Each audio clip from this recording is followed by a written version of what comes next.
مزار پر حاضری کا طریقہ۔ دعوت اسلامی کے اشاعتی ادارے مکتبۃ المدینہ کی مطبوعہ 419 صفحات پر مشتمل کتاب مدنی پنج سورہ کے صفحہ 413 پر ہے۔ بزرگوں کے پاس قدموں کی طرف سے حاضر ہونا چاہیے، پیچھے سے آنے کی صورت میں انہیں مڑ کر دیکھنے کی زحمت ہوتی ہے، لہٰذا مزار اولیاء پر بھی پائنتی یعنی قدموں کی طرف سے حاضر ہو کر قبلہ کو پیٹھ اور صاحب مزار کے چہرے کی طرف رخ کر کے کم از کم 4 ہاتھ یعنی 2 گز دور کھڑا ہو اور اس طرح سلام عرض کرے: السلام علیک یا ولی اللہ ورحمۃ اللہ وبرکاتہ۔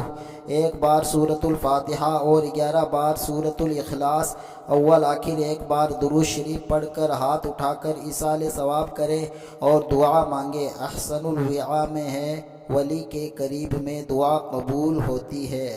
صلو علی الحبیب صلی اللہ تعالی علی محمد۔